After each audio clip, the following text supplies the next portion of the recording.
When you're a celebrity of any sort, people want things from you, especially terminally ill children. There was a Make-A-Wish Foundation, and this child wanted to come to SNL and watch me throughout the week and see how an idea became a sketch.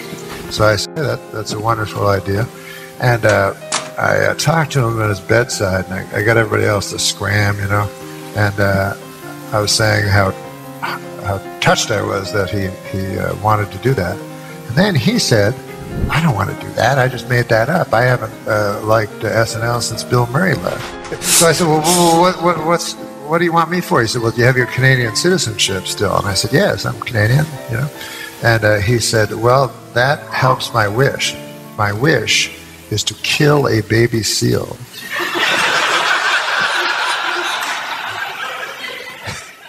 So we took him, me and my buddy.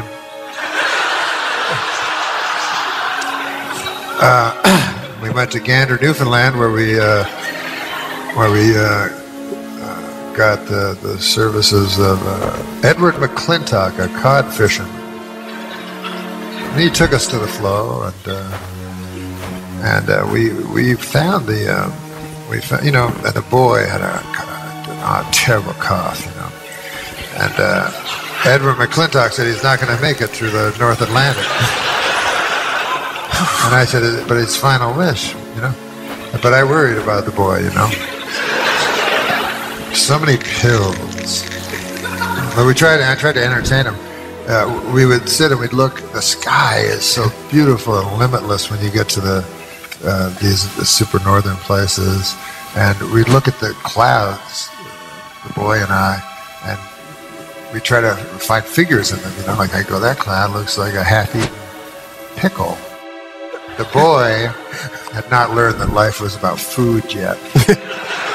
So he saw other things, He would go, look, there's a man with a beard. And I'd say, I don't see it. And he'd go, wait, see where that's his mouth.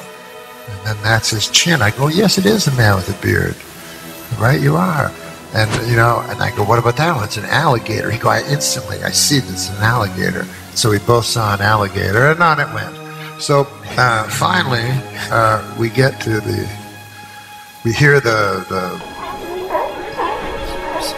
odd noise I'd never heard, and Edward McClintock said, harp seal. Yeah. Baby harp.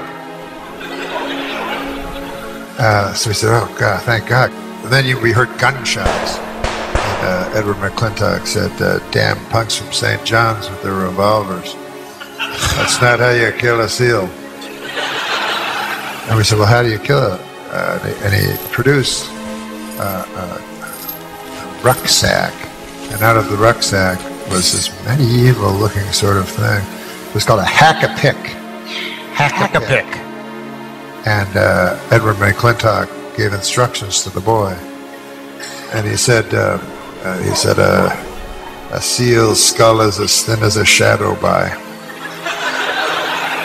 Strike him with this hack-a-pick directly above the eyes and watch as they go glassy. Boy ran away. No, he didn't run away. I mean, he ran toward the harp seal. Toward the baby harp. And me and Edward McClintock and my buddy stood there, and he had such strength suddenly, this child, and he struck as hard as he could. The blood came out. It was so red with the white behind it, just this fountain of blood. Most of it hit the boy's face and within his mouth, and it was almost like the life of the seal itself was transferring to the child. And then me and my friend and Edward McClintock, we just stood and watched this wicked miracle unfold. And on our way back, we were all depressed and we couldn't get the image out of our mind, except for the boy who sang gay songs. I gave him his pills. He threw them in the North Atlantic. He didn't want the pills. And we went back, and a miracle had happened. The boy was free of his disease. It was like it was in the New York newspapers at the time. This was about 18 years ago, and he got a small measure of fame for it, and he got to go to Gracie Mansion, and he met the mayor, and he was on the Donahue program. Cured. Phil Donahue program. Cured. Yeah, there were other people with him that had been cured and so forth. He didn't. It remained a secret of how he was cured, but and it was barely mentioned a year later when he was struck by a city bus and killed. So anyways.